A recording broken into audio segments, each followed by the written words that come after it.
So, welcome. Please introduce yourself.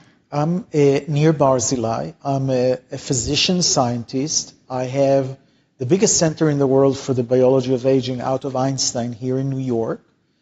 And I'm trying to target aging, which means I'm trying to delay aging, maybe stop aging, maybe reverse aging in several ways, something we didn't know that it's possible.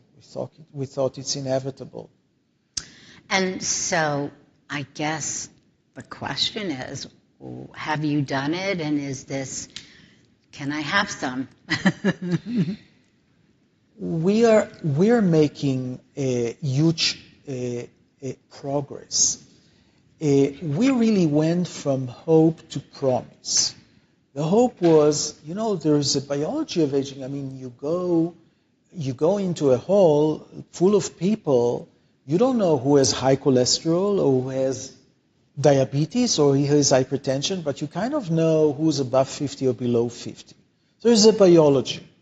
And just like you can treat cholesterol and glucose, you can treat this biology. And this is something that as a community we've done for a decade, more than a decade now. And we found out not only that we could do it, that there are some drugs that are in human use that can do that. And we also created the atmosphere, so there are now biotechs and venture capitals that are looking at this opportunity to extend our health span and makes us live healthier as we grow older. So, that's great. Obviously then, it sounds to me that some of the progress has been made in some of the lifestyle issues that come up with aging and death, where it could be cholesterol, it could be diabetes, it could be a number of things. So am I wrong in assuming that this is an area that you're talking about? Or? So there are two things. First of all, you're absolutely right. The environment is crucial here, okay? Of all the environments, the one thing that is most important for successful aging is exercise.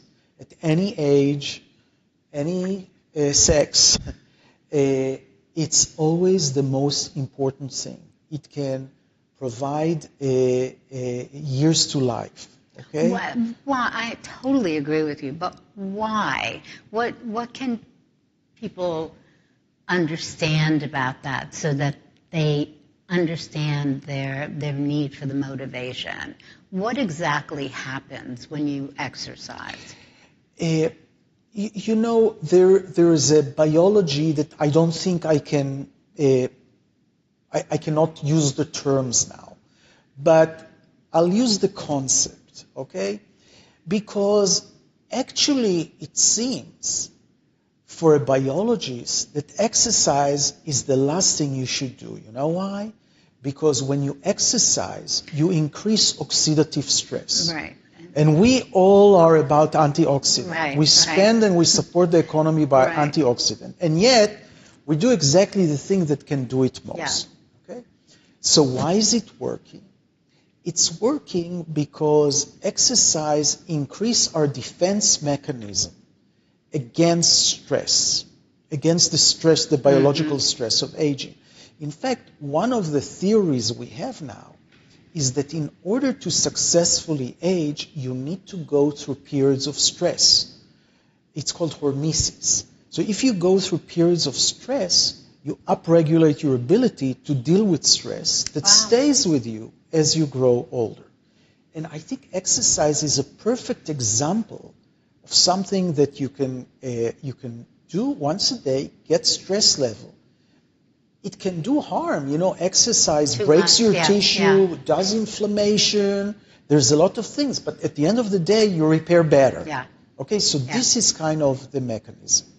Yeah, I mean, that was really a good definition. I haven't heard anybody really make it as clear that the stress of working out and the repair is so much a part of really preserving the continuity of how strong you can be. The other thing is... And can I just add, the stress concept is important. Look, when you have stress because you have pain 24 hours a day and you cannot sleep, and so that's a bad stress. Yeah.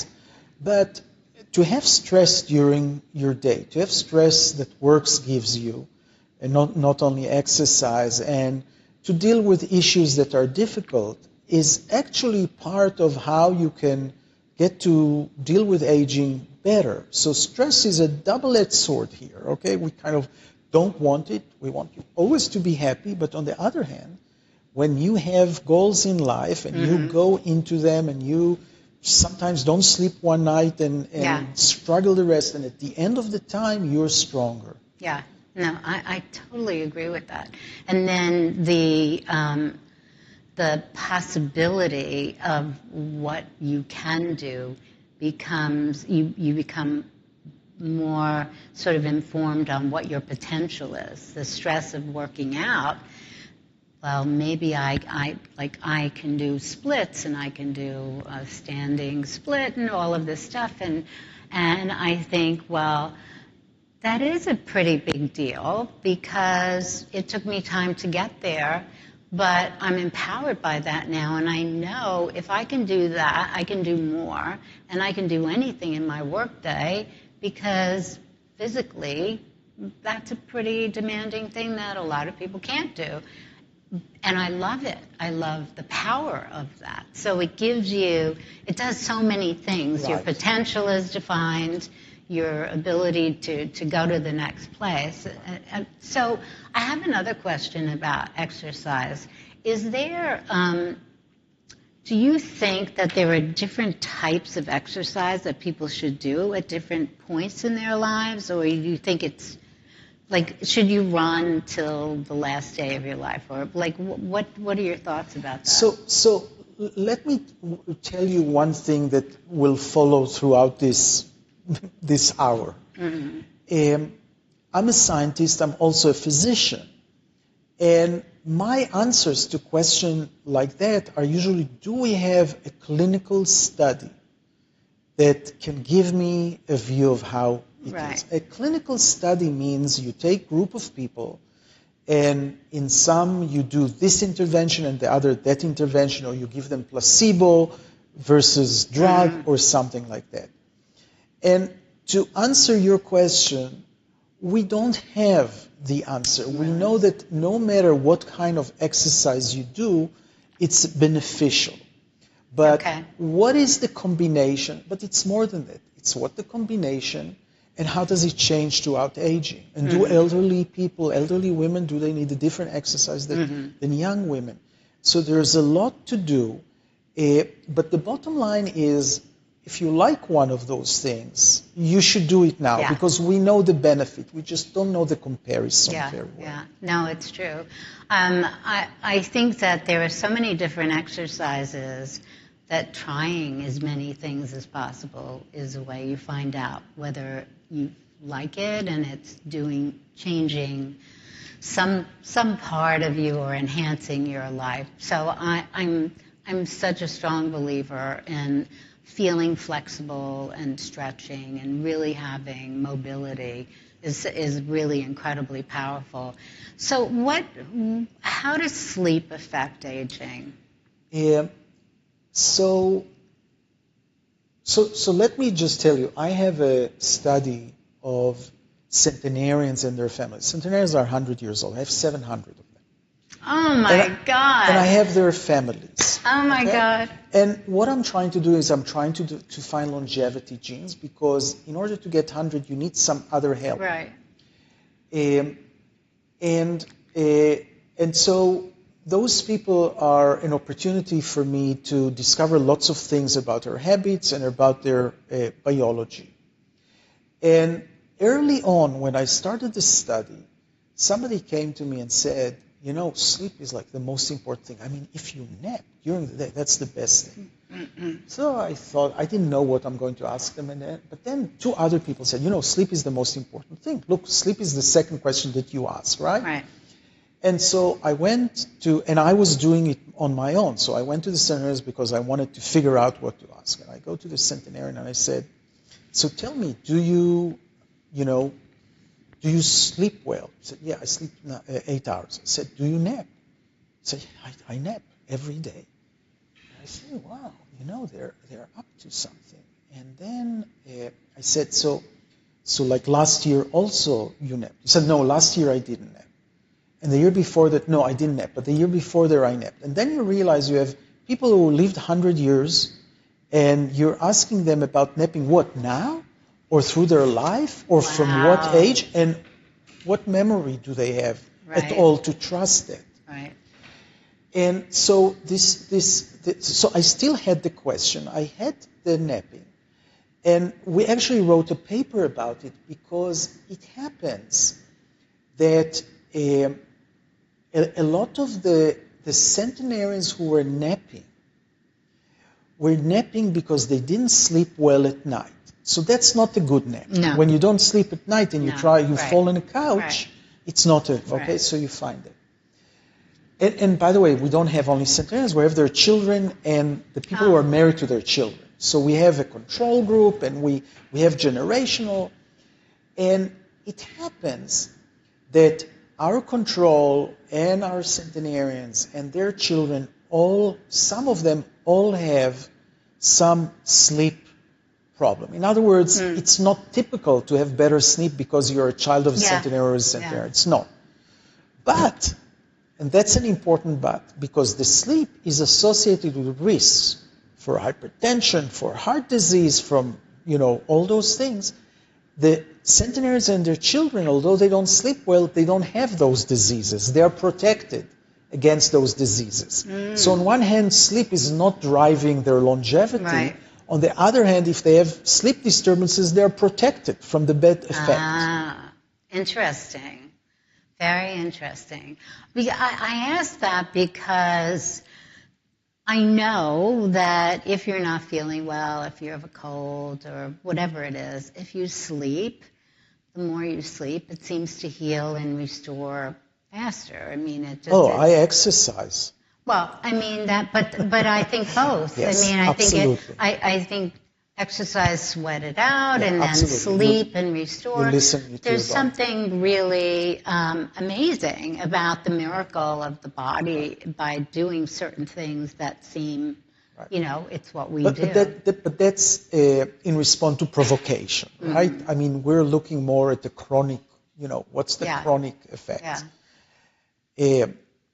So the third part is the nutrition, right? Yeah, that's my next. So let me tell you a few things, and then I'll tell you how everything that I said is in centenarians. Okay. So the nutrition is really interesting because we were interested from my first days in the lab. Every experiment that I had the animals that are the control or the young, which are, and rats or mice. Okay. And we had whatever experimental group. And then we had the caloric restricted animal. Caloric restriction, if you take animal brothers, and half of them you give them to eat what they want, and the others you give them 40% less, so only 60%, they live 40% longer. Not only they live longer, they live much healthier. Yeah. And this whole discovery led a lot of us to say, you know what, you have to eat less breakfast, less lunch, less dinner. And by the way, when we do that, there's no end point of longevity in humans. They become leaner, and we know that not being obese is good. So then we realize that what we've done was not this. What we've done was we came in the morning and gave all the food for the day in the morning into the cages of the animals. Now, the animals were hungry, so they finished the food in 20 minutes. Wow. And they were fasting for 23 hours. So it's not... Intermittent fasting for mice. That's where I'm coming. Right. That's exactly where I'm going. So when we gave them, when we gave them food throughout the day, they were thin, but they didn't live longer.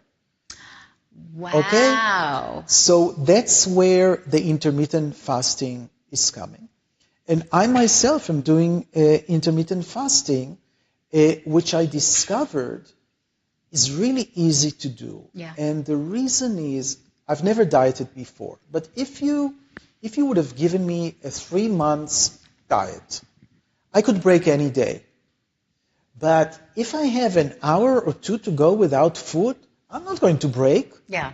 Okay? Yeah. And then I can eat whatever I want. Yeah, it's clear. No food now, food later. Okay, I'll wait. Yeah, exactly. It's so easy.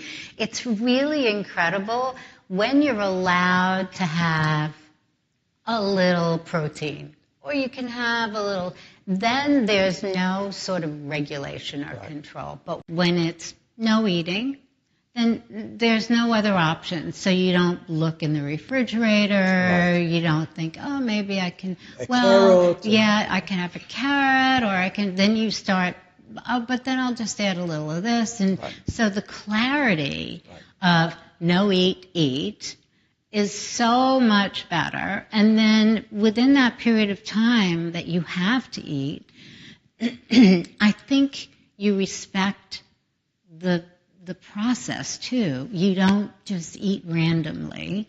You really think, oh, good, I'm going to have my first meal.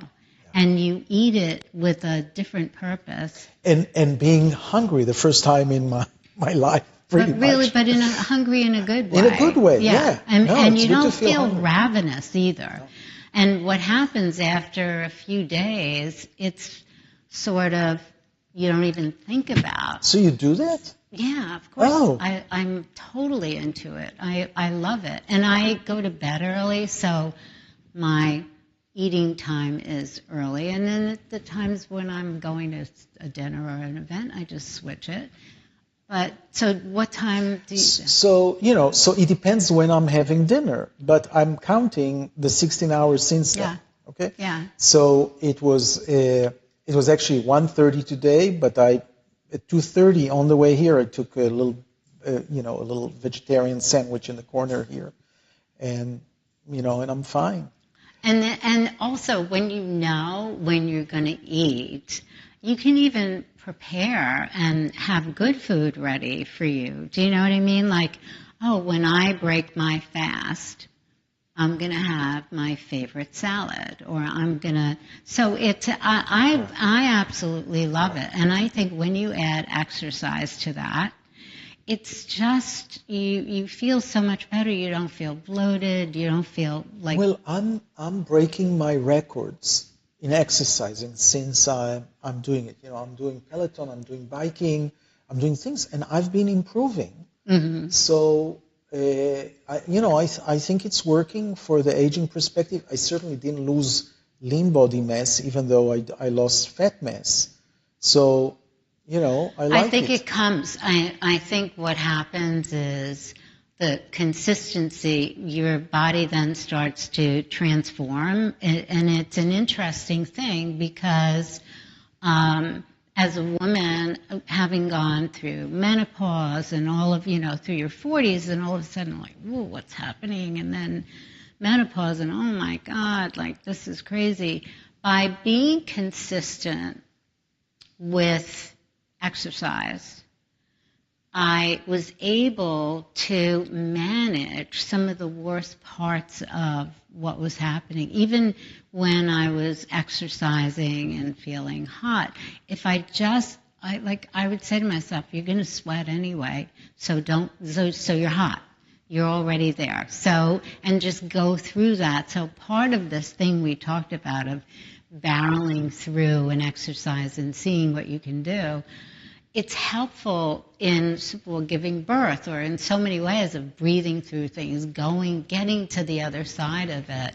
But I do think the conversation about eating too much food and eating round the clock, getting up in the middle of the night, and people eating and going to bed and eating in bed, and like, whoa, wait a minute.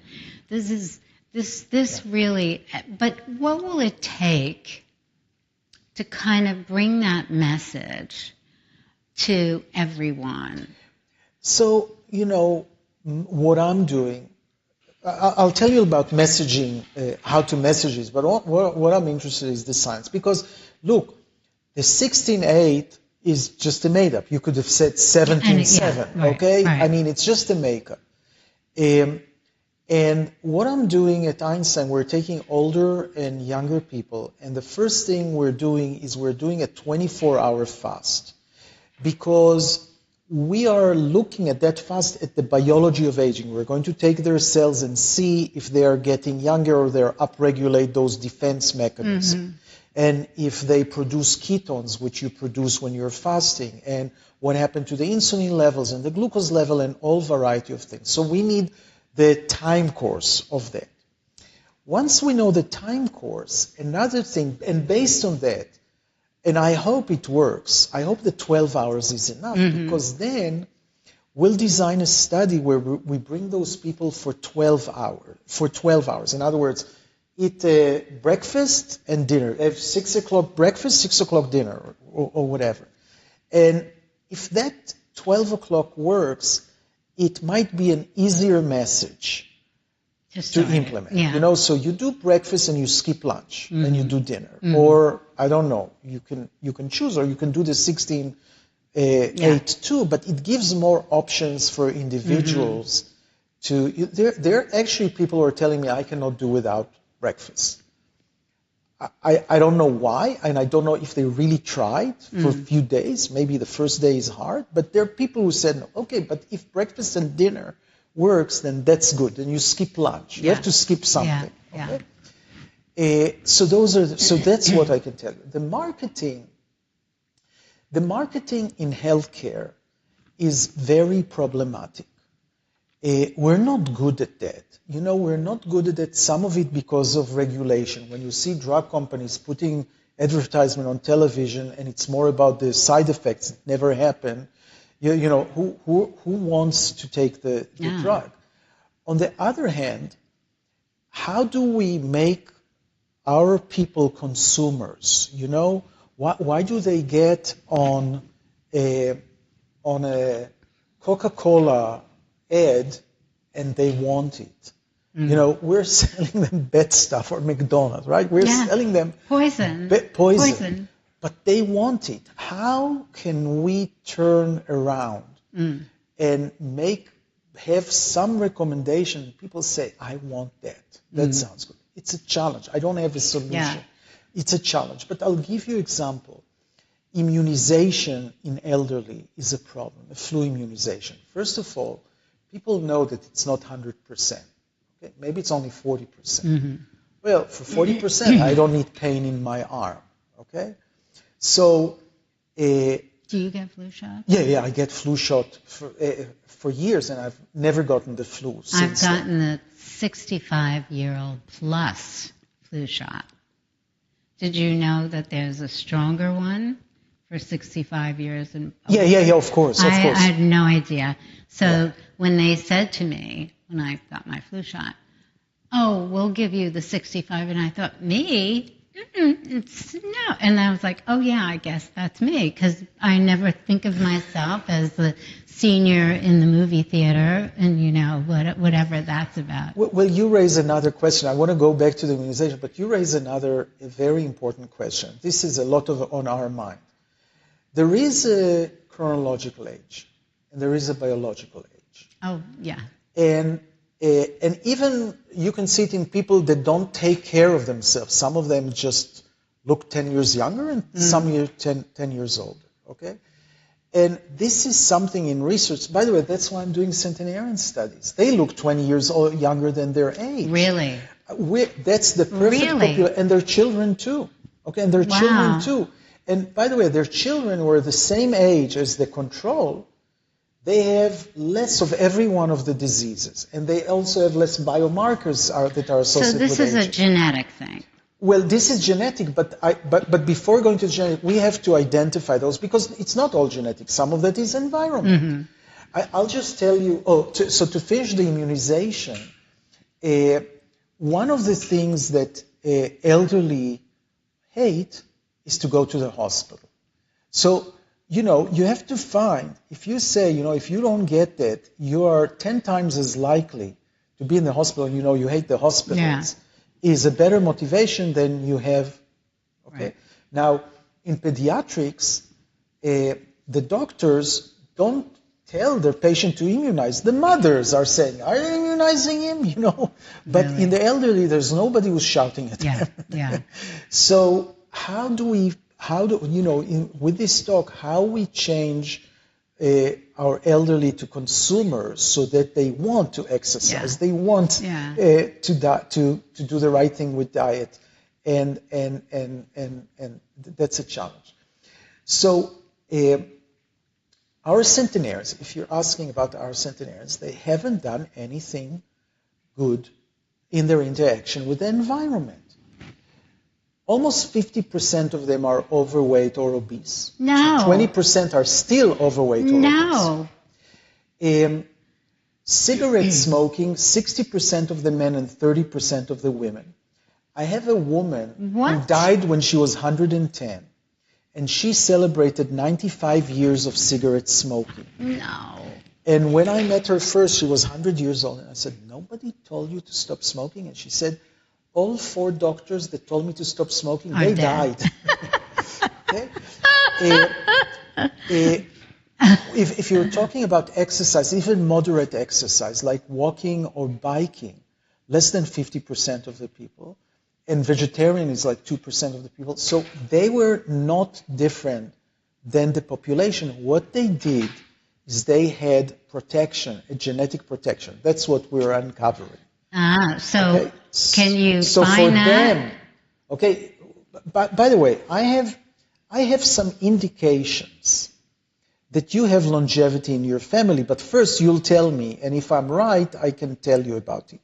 Do you have longevity in the family? Yeah. Tell me.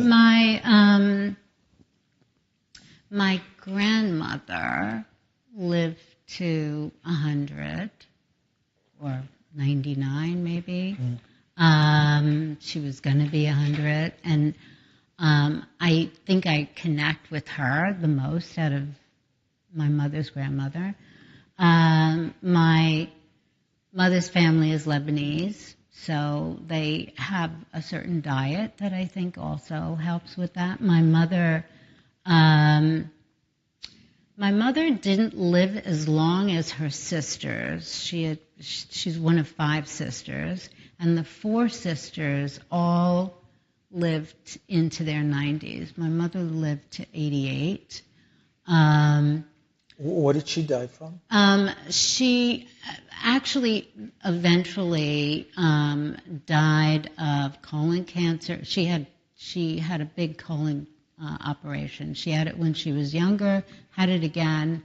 But for a good part of her life, her diet, earlier her diet was great, and she juiced when I was 16 and drove me crazy with this big engine in the house with the carrots, and then she sort of was eating funky food, and I think that had a part of it.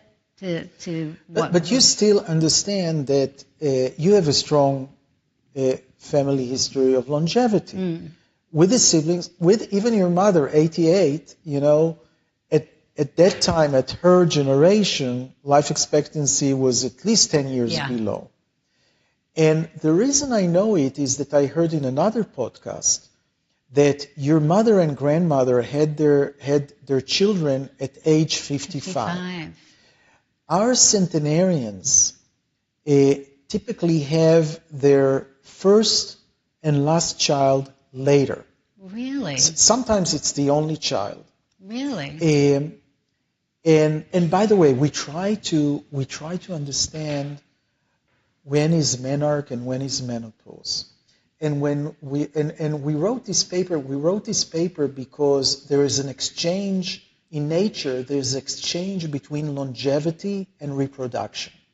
If in animals you stop the reproduction, they live longer. Okay? If you increase reproduction, they live shorter.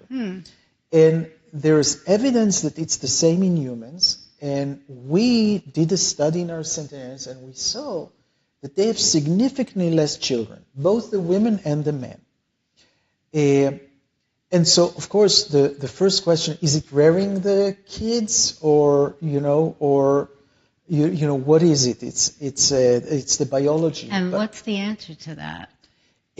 So because it's in men too, we think that it's more of a biology. So we try to ask to see what's the age of menopause. And when I got the results, the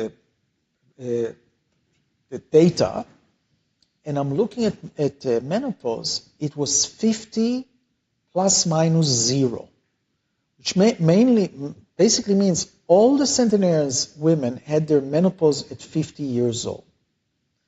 Didn't make any sense. Wow. So I went to the nurse who's taking those, it's a male nurse, and he was taking those questionnaires. And I said, so tell me, how are you asking about menopause? He said, well, I asked, when was your last menopause? And I said, what's the answer that you got? He said, I didn't remember. They're 100 years old. So what did you do? He said, so I said, 50? And he said, yeah, 50. And he wrote 50 here. But it also shows you, I mean, people don't remember their menopause, certainly not 50 years later. No, it's very easy to forget.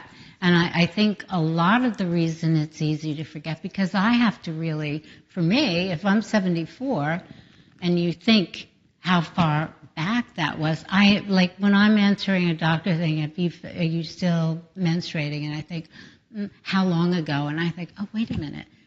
10, 12, like, oh, that's a long time ago.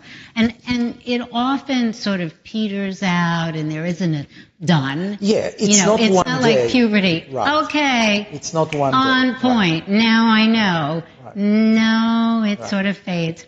And so I have a question. If somebody, if shortening, if you have a hysterectomy, would that have any effect on longevity?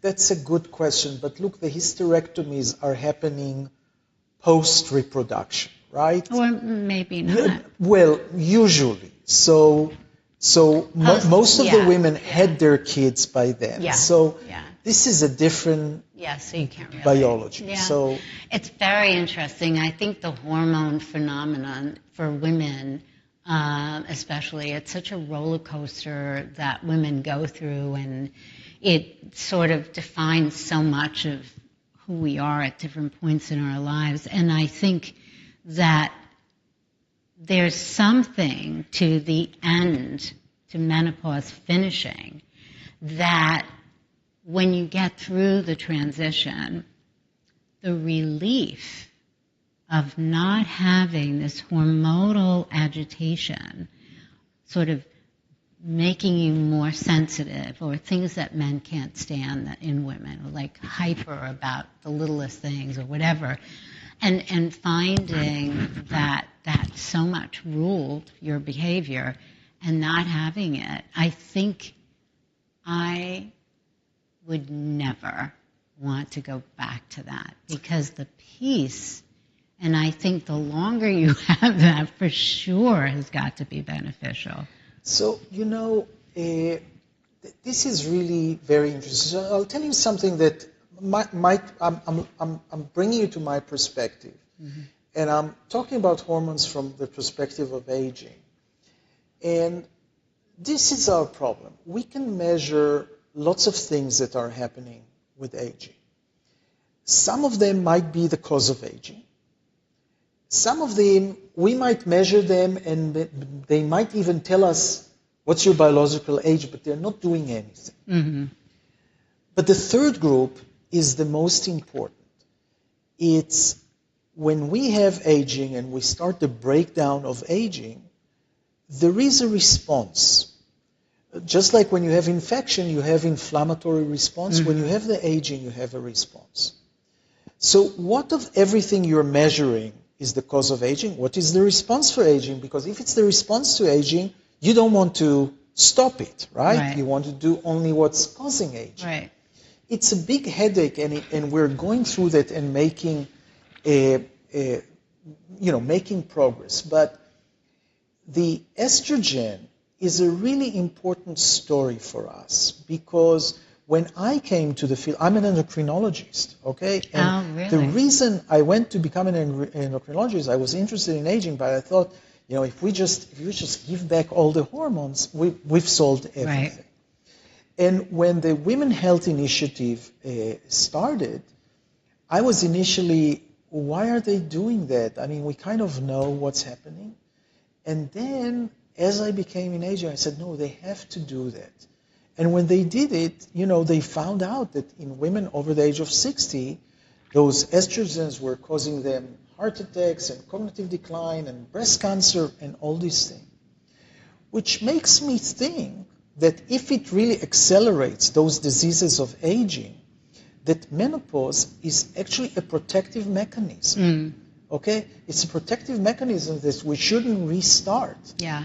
Because when you restart this, you get bad results. So I really think that, and by the way, it's never, it's not all or nothing. Yeah, estrogen has some good things, but estrogen is really a protective response. And in fact, I think more interestingly, animals don't have menopause.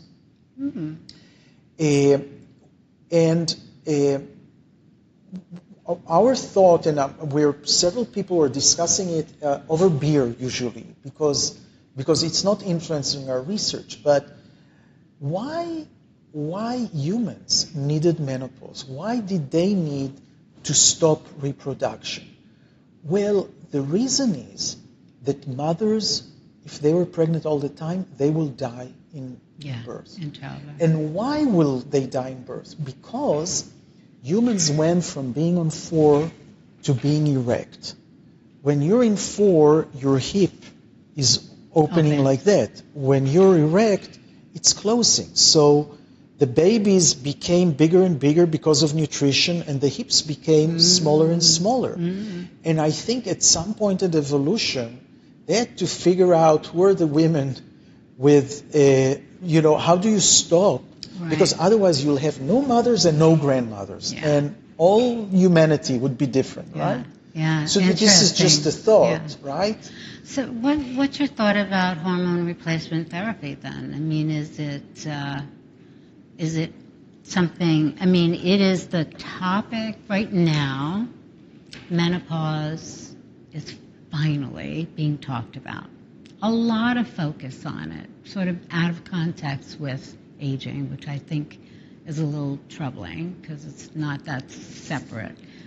But the conversation about hormone replacement is big. And there are companies being established now to distribute through very modern means. And in a way, I'm a little curious about how that's going to work for all the individual women that have different family history and have all of this. And yes, you can fill out a questionnaire, but still, knowing that person is another thing. It's an in-person thing. And why should this person be a candidate and that person not? So what is the prognosis on that? So, look, I think this has to be resolved in a clinical way. So, look, the argument was, the WHI did it on 60 years old woman, but maybe between 50 and 60 there is an opportunity. Okay, and I accept it. And in fact, there is a clinical study that shows now it's 6 or 7 years that there are still benefits at early menopause. Okay, so I accept it. This is the problem. We talked about the fact that people have their chronological age and biological age is not the same. So I think there are women that could take maybe estrogen until they're 65. But there are women that maybe at 55 they become a risk because it is established that at average age 60 you get into trouble. So how do you decide who are you and where are you? It's exactly back to what you said in individual way. Very specific, yeah. I'm a little concerned about that because it does seem like the antidote when you look at the benefits, but then, specifics are so, important. So look, my wife, who's going to be 60 now, I hope she doesn't. Now she could be listening to this, but she's 60 is young. And she looks amazing. And she decided not to take hormones. But she does have some symptoms. And I do think, and she doesn't take anything, although I think that for symptoms, you can give a little bit of estrogen. Mm-hmm. Okay, I'm talking about full replacement versus helping symptoms, mm-hmm. or maybe helping symptoms at some time. So I don't see it as an all thing. I but agree. It has to be figured out. I agree. I don't think there's an answer for everybody. I think it's impossible. Just the way menopause is so different for every woman. But I do know that women who drink through the process, who are not working out, who aren't being more sort of controlled about how they're eating and what they're eating, are definitely going to have a different experience than women who are not. I also feel I personally feel alcohol is aging. You are the expert. Well, I'm not an expert in alcohol. I don't like alcohol so much. But what are your thoughts about it? In all of these studies, are these people drinking red wine, or are they? Well, so our centenarians are. They're smoking, so they're probably. They're drinking very little really? very little. So you cannot do anything with that. They're just having an average of 1 drink a week, they say. Oh, so that's Well, I think there's something to but alcohol, that. But the data on alcohol, the American Medical Association suggested that women should have 1 cup of wine or alcohol, and men should have 2 a day. A day? Yeah, and I think Are you kidding? Yeah, that was the recommendation, and that's not. Oh my God! That's not the recommendation anymore. We don't know that. And by the way, remember. It was based on evidence, okay? It was based on evidence. But the evidence was established decades ago. And we're living very different life with very different environment. Exactly. And I'm not saying it wasn't right then, but I'm saying it's not right now. Yeah.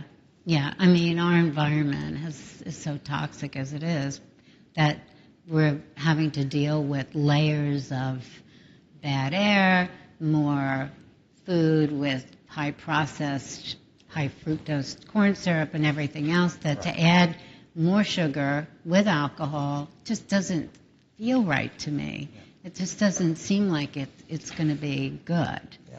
But I mean, I think that's another switch that has to turn in the head. So I read, and you're the expert on this, but I read years ago and still keep seeing this, that at 120, the cells stop reproducing. Is that a fact? Well, dividing, right? Dividing. The cell dividing. So this is an interesting story. So yes, our cells have ability to divide just that many times. And after that many times, they become a different kind of cell. We call them senescent cells. That's not the only way to become senescent. If something goes wrong in the cell, they can either commit suicide, it's called apoptosis, or they can become senescent. And both of them are actually cancer protective mechanism. Okay, instead of, something is going wrong, there's mutation and something, instead of being cancer, let's stop it now. You're either senescent. What happened with aging, we're accumulating those senescent cells. And we found out that those senescent cells are secreting proteins that are making the tissue around them old, I would just say, and actually contributing to cancer and other diseases. No. And when we, in the lab, remove those cells from animals, they are healthier, much healthier, and they live longer. On average, they live longer. They don't have maximal lifespan more, but they are living longer. And this is one of the commercial things that are happening now. There's a pharmaceuticals by the name of Unity that is really trying to figure out a treatment so that your senescent cells can be, maybe every few months, can be depleted. Oh my goodness. We cannot stop senescent because it's cancer protection, right? But we can remove them once they are there. Wow. And by the way, how do we remove them? We try to make them, rather than stay senescent, now to commit suicide, to do the apoptosis. Really? That's the and mechanism. So what? It's a pill. It will be a pill. There are some weak pills now that are in clinical studies. They work in animals. We don't know if they work on humans. So is this like a 10-year, 5-year, 20-year? Like what's sort of the study period for something like this? I want to see all my life I said 5 years, and I'm still saying 5 years for the same thing. But I would say we're catching a wave, and we are in the moment. So what I would say is what Bill Gates says. We are overestimating what will happen in 2 years and underestimating what happens in 10 years. Yeah. And I think that's the timeline now. Right. So I think it's relevant to all of us. And it's, by the way, it's never too late to target aging. Really? Yeah. So when I heard about the cell thing, I said, okay, all right, so I'm going to say I want to live to 120. And I may not make 120, but at least it's sort of like when you have a target, and if you fall a little short and it's that far out, it's better than not having a target. And when you have a target like that, if you live a lifestyle that's anti the, getting there, and it's sort of definitely not going to get you to that, but if you try to sort of follow what you think is a healthy lifestyle and keep curious about it, then maybe you can get closer to it. So is this a fallacy in my head? Is it all about genetics and I'm like, you're crazy? No, it's not a fallacy. Okay, so we think that humans' maximal lifespan as a species is about 115 years. Now, there is a woman that lived 120 years, but about 115 years. And we die now before the age of 80. So there's a low-hanging fruit that we can do. Yeah. In addition to exercise and diet and all things, we can do much better. And some of the challenges are, and by the way, I should say 115 doesn't have to be the end. It's a different stage. Right. Okay, and I'll give an example of what will happen soon in order to break this barrier. But part of the challenges is not that we don't have way to do that, but aging is not considered a target, an indication for drug. So let's say I have something, and I'm publishing it, and the patient come to his healthcare provider and say, I want this drug. And the healthcare provider says, I'm sorry, there's no indication for this drug. We're not going to pay for that. If that's not going to happen, the pharmaceuticals are not going to come and look at those biotechs and develop better drugs, more potent drugs, combination of drugs that we can really improve health span by a lot. And one of my efforts, and successful one, is to start a study that's called TAME. It's targeting aging with metformin. Metformin is a drug that you give to all animals, they live longer, okay, and healthier. Even much more healthier than longer. And we went to the FDA, and there are two issues. The first one is, what's the indication? The FDA didn't want aging to be a disease, and we didn't want aging to be a disease, okay? Because there's ageism, and people are fired and not hired and stuff. So you call them sick now? And ARP didn't want it. American Federation of Aging Research didn't want it. So, okay, but we both discovered it's not really necessary. What we want to do is to really prevent aging, but we want to prevent age-related diseases. And we have a study that will show that we can do that. And once we do that, there will be a template to pharmaceuticals to do the same. So I think it's an obstruction that we can overcome. Mm-hmm. And we're going to launch this study soon. We are missing a little bit, few million. Here I am. You know, it's interesting. This was. Am I too old for the study? No, it's 65 to 80. It's 65 to 80. Oh, yeah. Okay? And chronological, not biological. Oh, yeah. But what happens, it's really interesting that you're saying. We're going to do it in 14 centers across the United States that are going to get their own patients. And one of the reasons is once I started talking about this study, Wall Street Journal wrote about it. Oh, my God. And I got 3,000 emails and phone calls and stuff. I want to be in the study. I want to be in the study.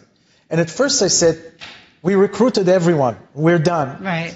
And then we thought, just a minute. Those are people who read the Wall Street Journal. Yeah. We didn't have our emails there. They found our emails. Right. Okay, so the point is they're doing many other things for their health. Yeah. Okay? Yeah. We don't want that, okay? And not only then it started to become apparent because people said, I'll volunteer to your study as long as I'm not in the placebo group, okay?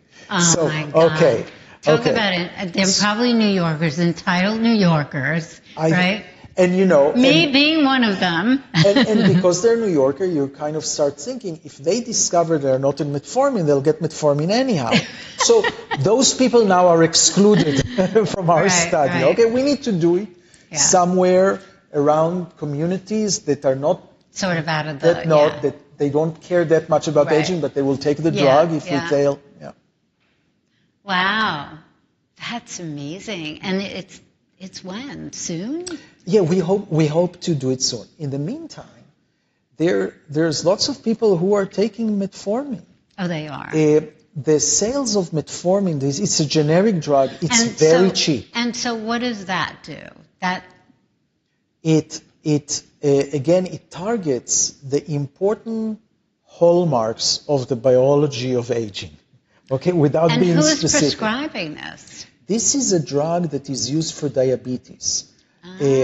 Most of the patients with type 2 diabetes are on metformin.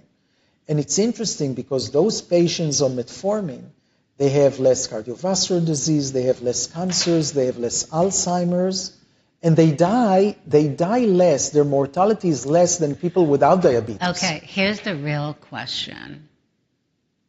Are you taking this drug? Yeah, I'm taking metformin. Oh. I'm taking metformin because I was pre-diabetic. Pre-diabetic is one of the indications of metformin. And when I became pre-diabetic, my doctor prescribed metformin. Since then, I'm on metformin. I lost some weight. I'm not close to pre-diabetic, but I'm not off the drug either. So what if I took it and I'm not pre-diabetic?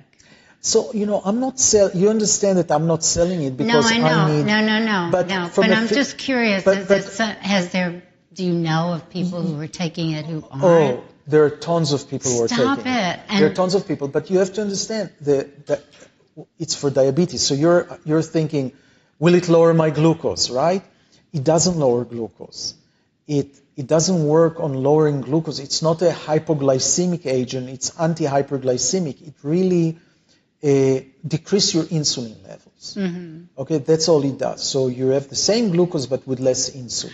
So that's an interesting conversation. So I have always sort of, not being a scientist at all, but when I think of insulin and I think of being healthy or insulin and diet or whatever, I think of it as being a negative.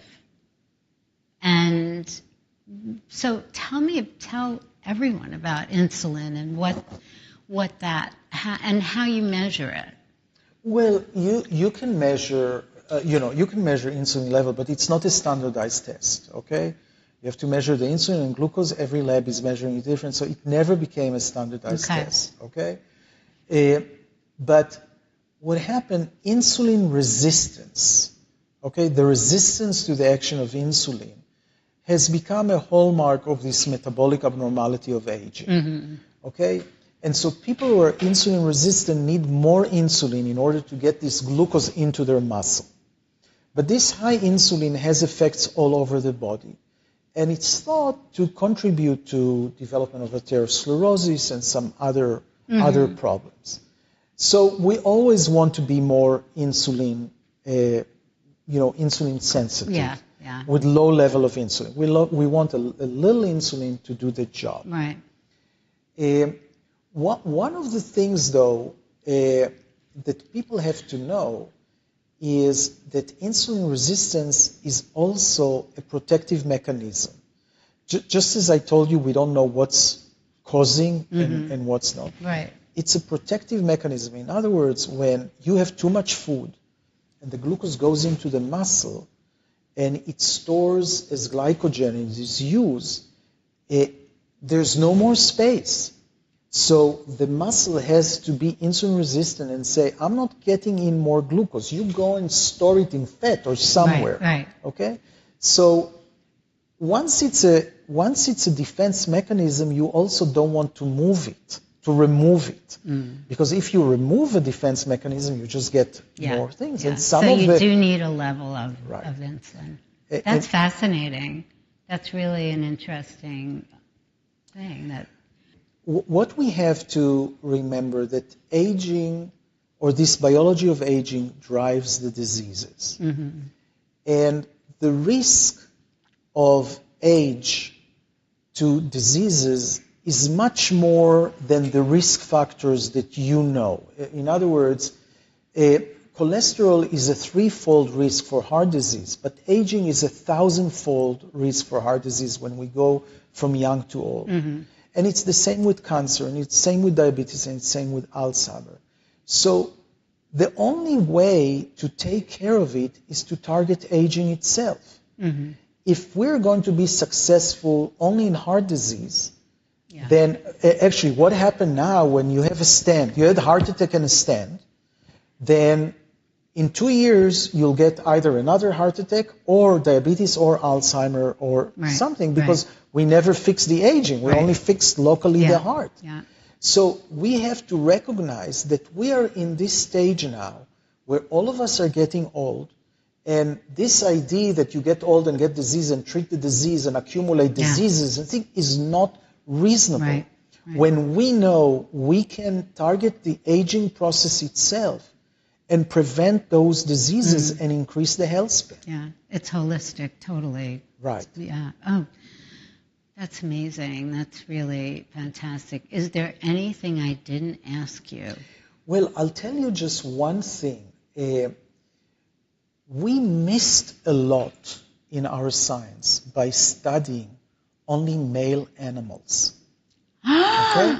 The biology... Sexist! The biology... Well, no. there were reasons, none of them is justified. For example, we didn't want to study mice because maybe they have their menstruation then and that will change. Okay, we had lots of excuses like that.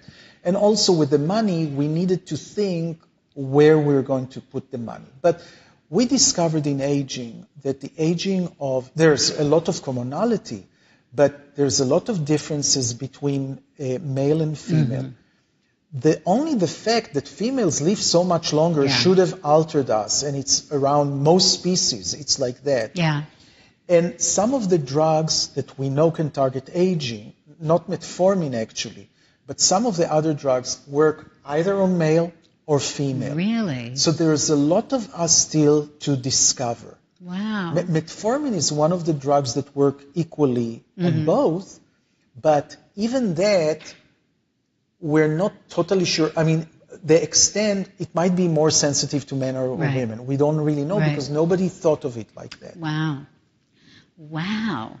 And so, is there any difference in women age in this because of the sort of the environment and the more aggressive role women have? do they still live that much longer than men, or is that changing at all? I don't have any indication it's changing. I just want to say one thing. Of our centenarians, centenarians around the world, it's different with our centenarians. Centenarians around the world, 80% of them are women. Whoa. Okay? Whoa. However, the men who makes it are much more robust. Really? Yeah.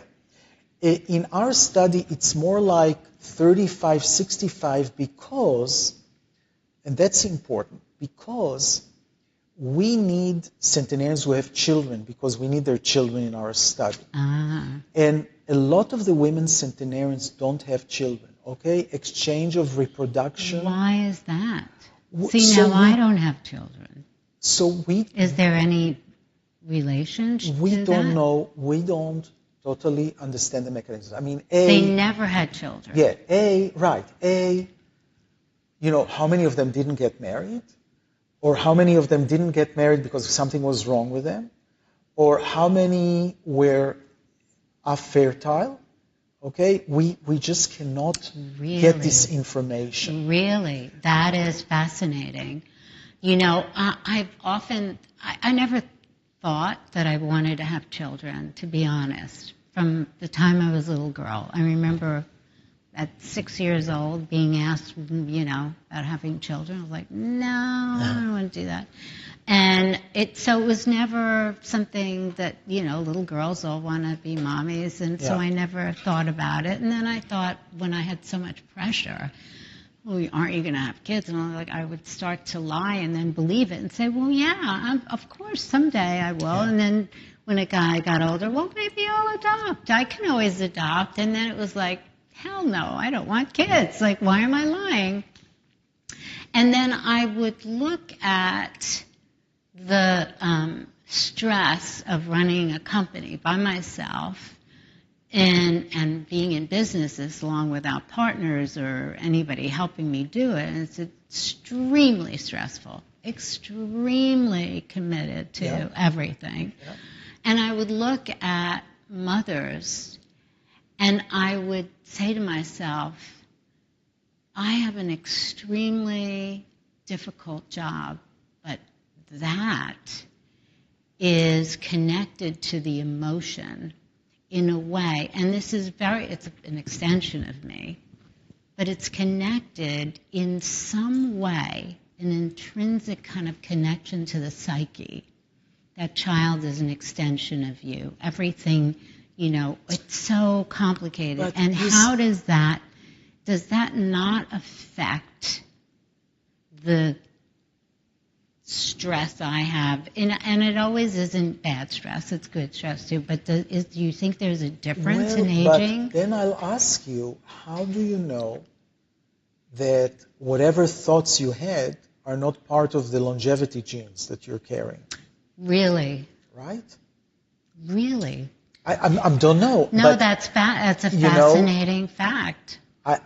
Because or we don't concept. know. We don't know if you wanted kids, if you could have kids, right? Oh, I could have kids. You could? I just didn't have kids. But I don't know what's the mechanism of fertility. So I have to tell you this story, and we'll end, okay? Mm-hmm. No, I'm going to kidnap